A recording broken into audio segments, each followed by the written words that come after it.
brasileiro. Essa terapia, como eu falei, já foi realizada no mundo em mais de 200 mil casos. Todos esses países de primeiro mundo já incorporaram essa tecnologia. Esses outros países também incorporaram. O Brasil, que é a 8ª economia do mundo, ainda não incorporou essa tecnologia para os seus cidadãos. Vejam, aqui o NICE, que é um organismo que avalia tecnologias para o sistema de saúde inglês, que é um orgulho do povo da Inglaterra, né? Foi até homenageado nas Olimpíadas, já aprovou o TAV. O sistema de saúde canadense, que também é um sistema de saúde universal, já aprovou essa terapia. E o FDA aprovou essa terapia tanto para os indivíduos considerados inoperáveis, como aqueles que são considerados de alto risco cirúrgico, portanto, mais abrangente. A nossa sociedade, que hoje completa 40 anos, por meio de consenso de especialistas, recomenda esse procedimento nesse subgrupo de enfermos graves com contraindicação cirúrgica. E essa terapia não é para ser usada como salvamento, ela é para ser usada em pacientes que têm, pelo menos, uma perspectiva de vida que possa desfrutar dos benefícios que a técnica proporciona. Tanto é assim que a Sociedade Brasileira de Cardiologia, uma das maiores sociedades de cardiologia do mundo, qualifica esse procedimento como classe 1, ou seja, é uma terapia inconteste para indivíduos que têm estenose aórtica grave e são considerados inoperáveis, calcada numa evidência científica de boa qualidade, que é aquela que advém do estudo Partner. A Associação Médica Brasileira também já avaliou esse procedimento, considera o procedimento adequado e já prevê com uma diretriz de utilização terapêutica própria. Nós fizemos uma revisão sistemática na qual diversos estudos científicos de qualidade foram apresentados à Comissão Nacional de Incorporação de Tecnologia para que houvesse um pronunciamento acerca da incorporação dessa terapia no SUS. Esse caderno traz as recomendações da Conitec, que, infelizmente, foram contrárias à incorporação do procedimento. E aqui eu gostaria de discutir um pouco com vocês quais foram os motivos. A evidência que nós trouxemos foi a do Partner. Veja, essa terapia, quando nós tratamos 5 pacientes, senadora Ana Amélia, conseguimos salvar uma vida. Chama-se NNT. Um NNT de 5 é tão eloquente como a vitória da Alemanha em cima da seleção brasileira. Não se discute. Essa terapia ela é mais benéfica do que a terapia conservadora. Vejam aqui os senhores outro argumento que os técnicos, eu não digo que aqui é a Conitec, são os técnicos que a Conitec recomendou para avaliar. Esses técnicos disseram que o TAV tem uma mortalidade alta. Os pacientes, 5% de mortalidade aos 30 dias, contra 2,8% da terapia padrão. Bom, 2,8% versus 5% não é o dobro, e isso não tem significado estatístico. E mesmo se o TAV tivesse uma mortalidade maior em 30 dias, era compreensível, porque esses pacientes foram submetidos a um tratamento. E aqueles outros do braço conservador só foram submetidos à terapia médica, com diuréticos. E diuréticos não tem esse poder de colocar em risco a vida das pessoas, né?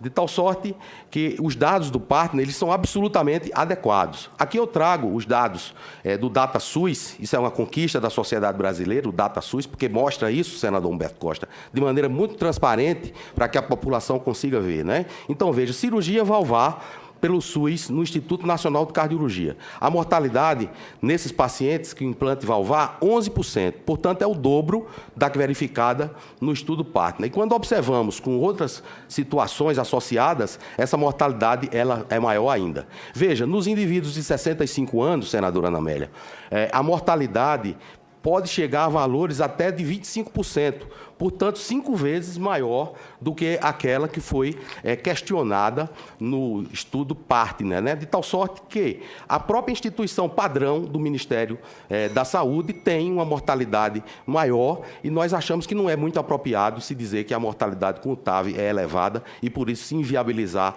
esse procedimento no sistema de saúde. Nós fizemos estudos econômicos, que o doutor Denis Aviana vai se ater de maneira mais detalhada, mas esses estudos mostram que a razão de custo-efetividade incremental dessa terapia é absolutamente tolerável e compatível com procedimentos dessa natureza. Em relação ao preço da prótese, esse é realmente o impeditivo. No Brasil, felizmente, o preço da prótese, apesar de caro, ela está próximo a Portugal e a Espanha, que é o preço mais baixo desses dispositivos em relação ao mercado mundial. Por meio da nossa contribuição à consulta pública, nós mostramos que os preços não eram aqueles que a Conitec faz menção no seu relatório definitivo. A Braille Biométrica, por exemplo, ela fornece o produto por um preço que é a metade do preço que a Conitec coloca a ser o preço desse dispositivo. A própria Unimed fez um acordo nacional com uma dessas indústrias, em que o preço é um preço, como eu lhes falei, compatível com os menores preços do mercado internacional. Essa relação de custo-efetividade incremental, ela é totalmente adequada àquilo que preconiza a Organização Mundial de Saúde para procedimentos dessa natureza, que é 3 vezes o PIB per capita por ano de vida salvo, ajustado ao QALY. A prótese a 65 mil, nós teríamos um ICER, essa relação de custo-efetividade incremental, da ordem de R$84 mil, e esse procedimento, ele é um procedimento mais efetivo do que a terapia ofertada pelo SUS, e ele é mais caro, como ocorre em tecnologias similares, como desfibriladores implantáveis, aneurisma de aorta, etc. Vejam que o próprio secretário de Atenção à Saúde, à época, o doutor Elvésio, considera adequado uma relação de custo-efetividade incremental da ordem de $50 mil por ano de vida salvo. E o que é que causa mais espanto e perplexidade? É o fato da Conitec dizer que seriam realizados 12.571 procedimentos de TAV por ano no Brasil, que iria impactar no orçamento de R$1 bilhão por ano, né, transformando a incorporação do TAV em uma verdadeira pauta-bomba, já que é um termo em moda, né? Na prática, nós sabemos que os Estados Unidos realizam 9 mil procedimentos de TAV por ano. Como é que o Brasil vai realizar 12.571? A população dos Estados Unidos é mais velha. Na Alemanha, 9 mil. O Brasil não vai fazer 12.571, de forma alguma. Olha, o número total de cirurgias valvares, isso inclui todos os tipos de doença valvar, senadora. Em 2002, que é o ano que teve mais, foi 12.634. Né? E isso, nos últimos 10 anos, vem havendo um aumento crescente da realização desses procedimentos. Porque as pessoas estão tendo acesso à saúde, estão tendo acesso a outros bens, e isso faz com que o aumento desses procedimentos ele aconteça. Né? Então, veja, se apropriar em relação ao PIB, nós estaríamos aqui perto de Portugal, que no SUS seria aproximadamente cerca de 1.000 procedimentos ano. Né? Veja, esse relatório nos causou espécie quando ele traz esse tipo de colocação. A ocorrência de AVCs é uma das complicações mais temidas pelos idosos, não devendo ser minimizada. Muitos idosos preferem a morte a permanecer acamados e dependentes, em especial os mais carentes. É claro que tem pessoas que preferem a morte, né? Se não fosse assim, não existia o suicídio. Eu não sei se isso é mais prevalente nos idosos e também não sei qual é o estudo que embasa esse tipo de afirmativa, né? Por último, eu trago aqui o senhor Harry Kissinger, Prêmio Nobel da Paz, e ex-secretário de Estado americano, que se reuniu com a nossa presidente recentemente. Ele tem 92 anos e está aí ótimo, por conta de um procedimento de implante transcatéter de válvula aórtica que realizou há um ano atrás. Né? Então, são essas as considerações que nós trazemos a critério de contribuição. O nosso intuito não é confrontar as autoridades públicas de saúde, nós temos respeito, nós entendemos que a incorporação de tecnologias, a avaliação de tecnologias em saúde, ela sempre se confronta com quem exerce a medicina na prática médica. Isso é bom, isso é próprio da ciência, mas estamos aqui num país democrático, discutimos isso no âmbito do Poder Executivo, também discutimos no âmbito do Poder Legislativo. Os senhores são representantes dos nossos estados, muitos dos senhores tiveram os nossos votos, e nós trouxemos aqui para a reflexão de todos. Muito obrigado, senador. Obrigado, doutor Marcelo. Eu gostaria de informar aos senhores senadores e aos nossos senadores aqui presentes que esta audiência pública está sendo vista por brasileiros através da televisão, do Senado e do sistema de rádio, também do Senado. Há um grupo de emissoras de rádio do interior do país muito grande que se associa à Rádio do Senado para a transmissão destas audiências públicas. Além disso, a sociedade brasileira, por meio do portal Cidadania, no site do Senado Federal, também tem uma intensa participação nos trabalhos desta comissão. Concedo a palavra agora ao doutor Denizar Viana. Obrigado, senador Edson Lobão, presidente da Comissão de Assuntos Sociais, senadora Ana Amélia, senador Roberto Costa, senhoras e senhores. Eu gostaria de trazer alguns esclarecimentos sobre o processo de avaliação de incorporação de tecnologias hoje adotados, que vai oferecer tecnologias médicas, para os pacientes do Sistema Único de Saúde. Esse processo ele se dá por avaliação de 3 etapas bem definidas. A primeira etapa é a avaliação da evidência científica que diz que aquela nova tecnologia funciona, que ela é segura. E existem 2 dimensões para analisar essa etapa. Uma, o que diz respeito aos dados extraídos dos estudos controlados, dos ensaios clínicos, que já foram apresentados aqui anteriormente pelos oradores que me precederam. E a outra dimensão de dados, também muito importante, são os dados de mundo real, os dados de efetividade que foram apresentados aqui pelo Dr. Fábio. Uma vez que se define que essa tecnologia é segura, que ela funciona, que ela proporciona ganhos de saúde, nesse caso, ganhos de sobrevida, a etapa seguinte é a discussão econômica. E a primeira etapa é a análise de custo-efetividade. O que significa isso? A análise de custo-efetividade, ela vai documentar todos os custos, todos os recursos utilizados para prover aquele tratamento. Não só o custo da prótese, mas o custo do procedimento, o custo de hospitalização, de eventos adversos. E comparar esses custos com o ganho de saúde obtido, que, nesse caso, é o aumento da expectativa de vida. Então, nós vamos ter uma relação econômica para um ganho de saúde, que vai ser comparado a uma outra alternativa, que, nesse caso, está sendo comparado ao tratamento paliativo, a oferta de medicamentos para atenuar os sintomas, os sinais e sintomas da doença. Quando se faz essa comparação, obtém-se uma chamada razão de custo-efetividade incremental. O que isso significa? Essa razão ela é obtida, é um numerador e um denominador, da diferença entre o custo com TAV versus o custo do tratamento paliativo. E também, no denominador, qual é o benefício de saúde que está sendo oferecido pelo TAV versus o que se ganha em termos de vida ao se tratar paliativamente esses doentes. Essa métrica ela é muito importante porque ela é utilizada para tomar decisão em vários modelos de saúde no mundo. A Europa utiliza muito isso, o Canadá, a Austrália, e o Brasil adotou também essa métrica. E aqui é importante enfatizar que o Ministério da Saúde fez grandes avanços nos últimos anos em definições de regras, em incorporar técnicas e métodos para esse processo decisório. Quando nós realizamos essa razão de custo-efetividade incremental, nós chegamos a um valor monetário por ano de vida salvo. É esse resultado que se obtém de uma análise de custo-efetividade.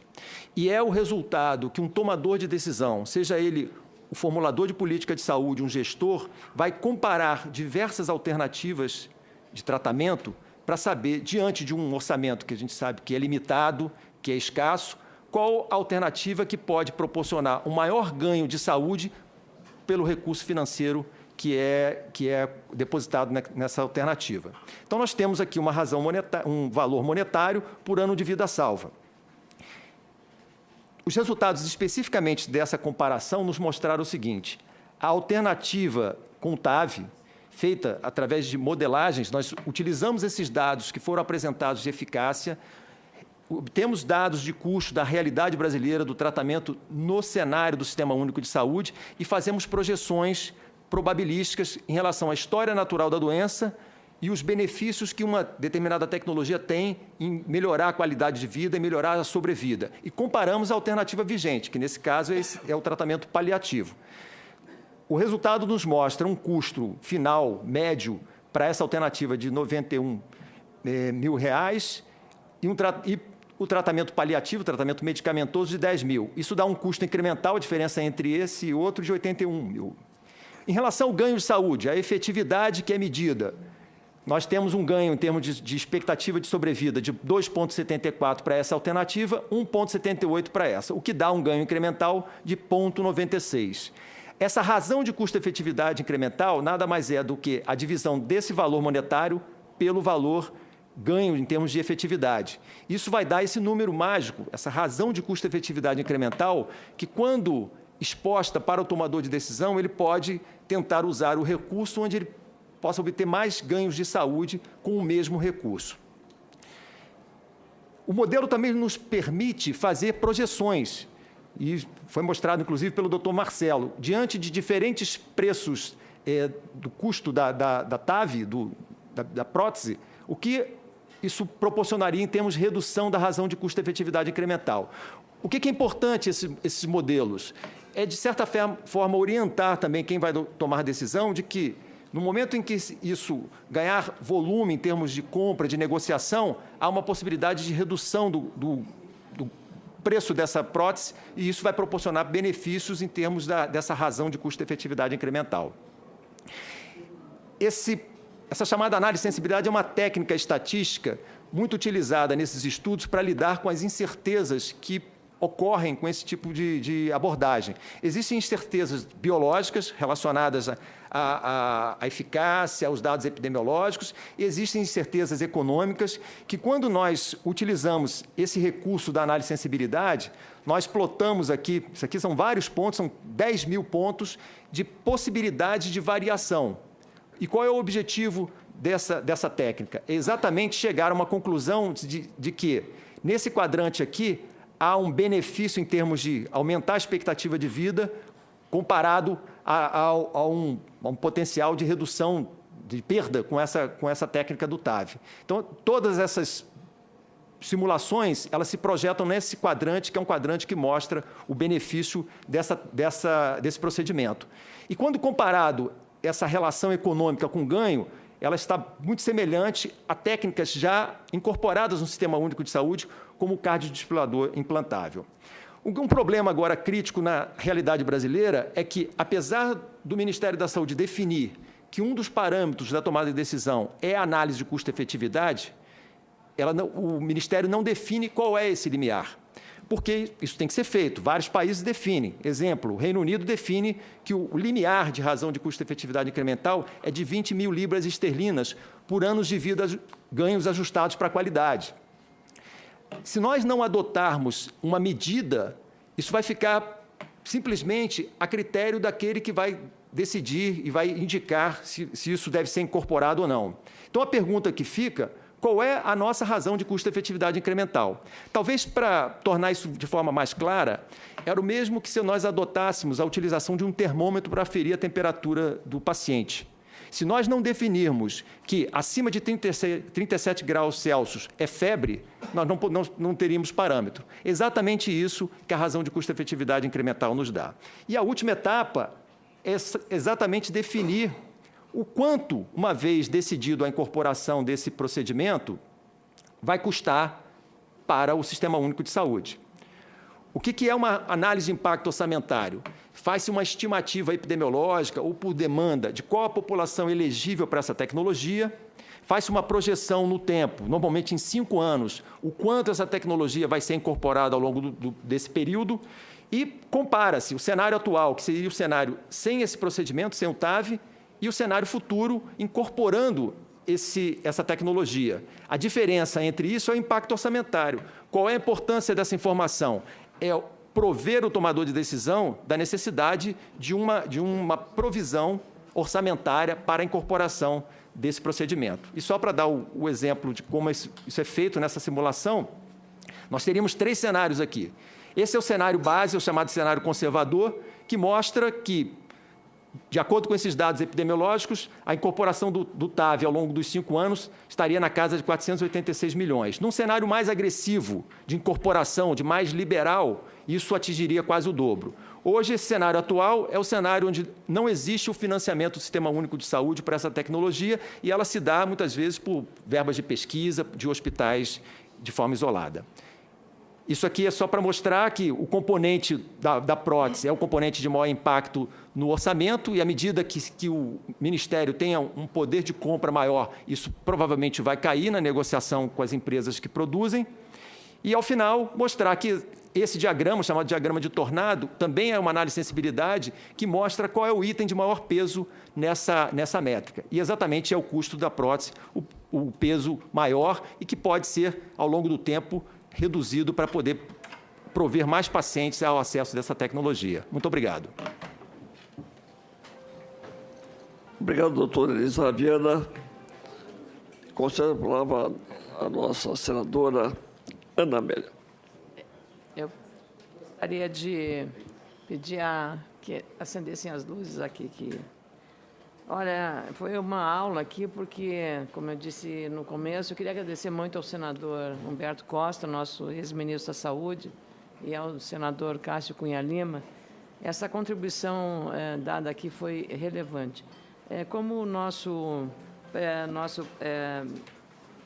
presidente da comissão, Edson Lobão, fez referência, há uma participação interativa de pessoas interessadas em relação ao tema, e eu vou ler uma que veio de São Paulo, do senhor Guilherme Agrelli, ele é de São Paulo. Ele diz, imagino que seja médico, porque a linguagem dele é muito adequada. O implante por catéter de bioprótese valvar aórtica TAV é uma técnica intervencionista importante para tratar pacientes portadores de estenose aórtica com sintomas e que apresentam alto risco para a cirurgia de troca valvar com parada circulatória. E o mesmo telespectador, o ouvinte, diz que a não inclusão no procedimento de implante por catéter de bioprótese, válvula aórtica, TAV, no SUS, é uma violação do artigo 9 do Estatuto do Idoso, uma vez que não há outro tratamento disponível para idosos portadores de estenose aórtica considerados inoperáveis. E, não menos importante, eu queria ler aqui uma carta que eu recebi no meu gabinete por conta das informações desta audiência pública, presidente Edson Lobão, caros colegas senadores. A carta começa assim, e eu queria agradecer também. Meu nome é Cláudia Evangelina Chianca Ferreira de França. Sou juíza de Direito do Estado da Paraíba e, ao tomar conhecimento de que haverá uma reunião de audiência pública para discutir a incorporação do procedimento de implante por catéter de bioprótese valvar aórtica no Sistema Único de Saúde, em atendimento ao requerimento número 12, 2015, caso de sua iniciativa, decidi relatar o caso de minha mãe, objetivando, quem sabe, auxiliar, ainda que de maneira incipiente, na luta pela incorporação do procedimento aos sistemas de saúde pública, o SUS. Pois bem, no final do ano de 2013, minha mãe, à época com 78 anos de idade, foi diagnosticada com patologia em sua forma grave, denominada estenose aórtica. Logo nos foi informado pelo médico especialista que o tratamento consistia em uma cirurgia cardíaca para a substituição da válvula aórtica por uma prótese. Todavia, em razão da idade avançada, em decorrência do alto risco cirúrgico, a cirurgia convencional estaria contraindicada. Todas as explicações nos foram dadas de forma pormenorizada, inclusive a possibilidade de morte súbita, caso o procedimento não fosse realizado.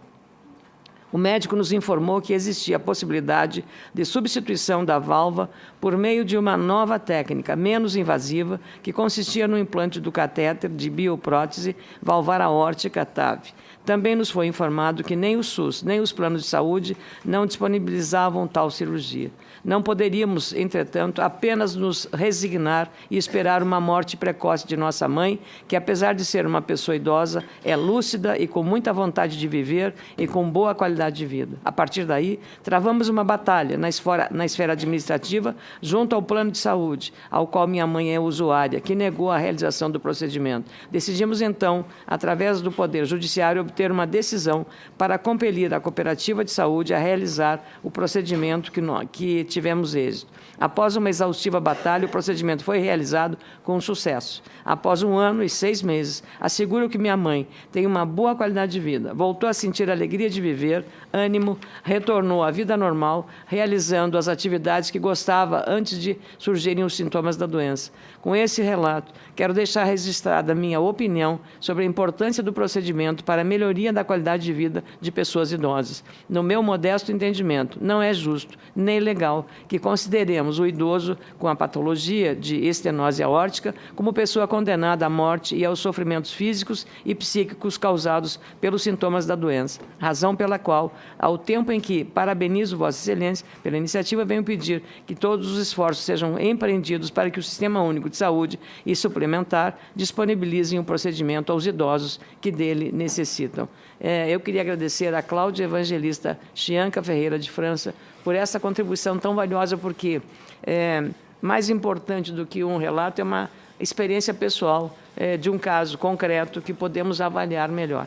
Eu queria também registrar aqui a presença, com muita honra, do Dr. Rogério Sarmento Leite, aí puxando a brasa para o meu assado. Professor Rogério Sarmento Leite é médico do Serviço de Cardiologia do Hospital Moinhos de Vento, diretor técnico do Laboratório de Hemodinâmica e Cardiologia Intervencionista do Instituto de Cardiologia do Rio Grande do Sul e professor adjunto de Clínica Médica da Universidade Federal de Ciências da Saúde de Porto Alegre. Também eu queria agradecer muito, porque tive o privilégio de conhecer aqui hoje, nessa audiência, o doutor Enio, foi me anotado aqui, e tantos são os papéis que nós temos, que ele é... Não é a primeira vez que papéis e documentos desaparecem. É isso que eu digo, clínica geral, né? O doutor Enio, que anotei numa folhinha aqui, dessas aqui, Búsculo, doutor Enio Búsculo. Ele e a equipe do Hospital de Clínicas são os responsáveis por esta invenção, eu diria, genuinamente verde-amarelo.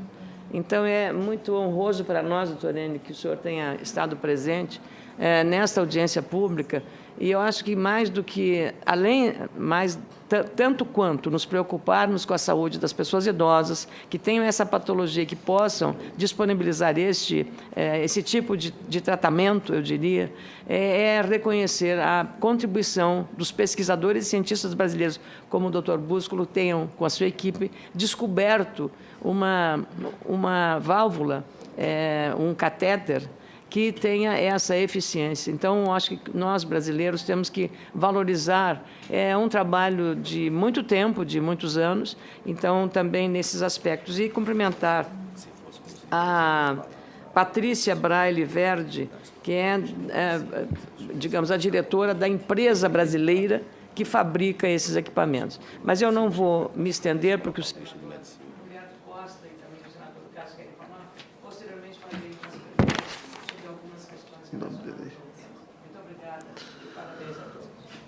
Eu, em nome da comissão, quero dar as boas-vindas ao senador Cássio Lima, que é líder da importante bancada do PSDB no Senado. Tem a palavra o senador Humberto Costa. Senhor presidente, eu serei breve. Na verdade, eu não quero também fazer perguntas. Eu queria apenas registrar três questões. A primeira delas, eu não consegui ouvir a todos, mas tive a oportunidade de ouvir o doutor Marcelo Queiroga, o doutor Denis Aviana, e tenho absoluta certeza que os demais também foram numa linha de apresentação de argumentos importantes, convincentes, enfim. Mas eu acho que é sempre bom, especialmente porque muitas vezes quando a gente faz uma audiência, nós temos muitas vezes consequências que passam por resoluções que a comissão ou que o Senado possa tomar, pela discussão de propostas de projetos de lei, enfim. E diante, então, de uma questão como essa, é sempre muito importante a gente ter o contraditório. Eu acredito que todos os argumentos que foram apresentados são válidos, mas seria importante que nós pudéssemos ter ouvido também os que têm uma visão diferente, a CONEP, o Ministério da Saúde, enfim. Eu acho que essa é a melhor maneira de a gente poder construir uma opinião, até porque, obviamente, que qualquer ministro, qualquer governo, qualquer profissional gostaria de poder oferecer à população todas as alternativas de tratamento existentes, inclusive, ainda que pudessem ser uma parcela pequena da população a ser atendida. E como nós temos um sistema de saúde que, além de universal, ele busca ser integral, que se possa garantir a todos essa possibilidade. Apesar de que, infelizmente, às vezes o gestor tem que tomar decisões, fazer opções, enfim, a não ser que nós aqui tivéssemos realmente viabilizando, e o governo também, os recursos necessários para que o sistema pudesse funcionar adequadamente. Basta a gente comparar com qualquer país do mesmo nível do Brasil ou mais desenvolvido, que nós temos uma situação de um financiamento limitado que já vem há muito tempo em termos de recursos da saúde, especialmente de recursos públicos.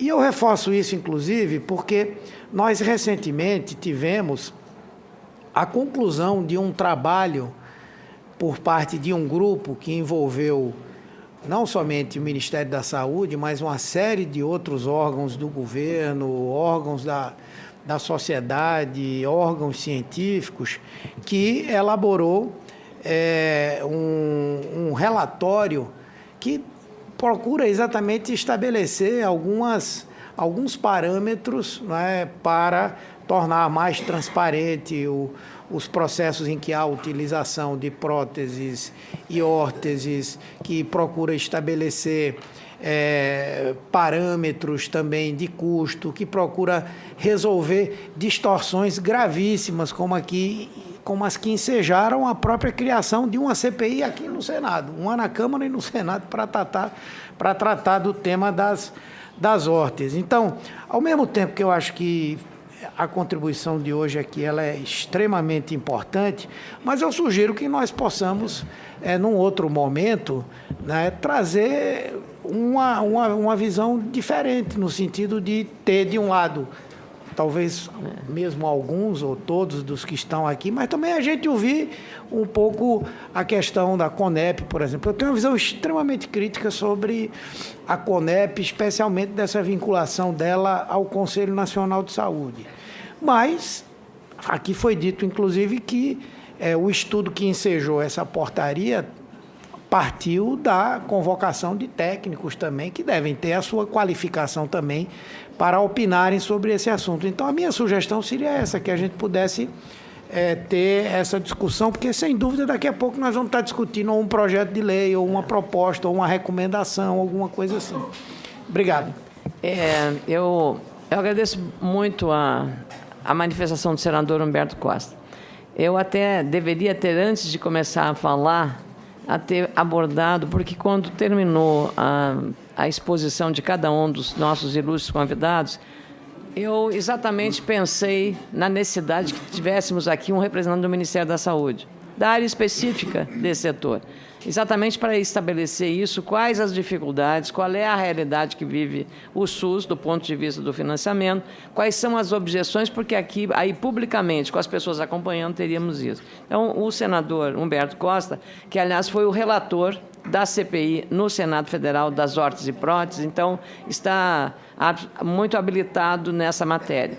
E eu vou propor, imagino com o apoio do senador Humberto, do senador Cássio, que a gente faça uma segunda discussão do mesmo tema, trazendo, não necessariamente todos os senhores, porque eu vejo que o doutor Marcelo, ele é não só um apaixonado pelo tema, mas ele fala assim como se isso fosse assim, é um filho dileto, né, amado, que é o TAV. Então, o doutor Marcelo, ou quem os senhores indicarem, e um representante do Ministério da Saúde, ou dois, para fazer esse embate, a partir do que faremos, então, tomaremos as iniciativas legislativas necessárias nesse encaminhamento. Aí nós completaremos a responsabilidade que temos em relação a esta matéria, mas, de qualquer maneira, louvo de novo o que foi trazido aqui como contribuição. Eu, no meu caso, que sou uma leiga, do que eu aprendi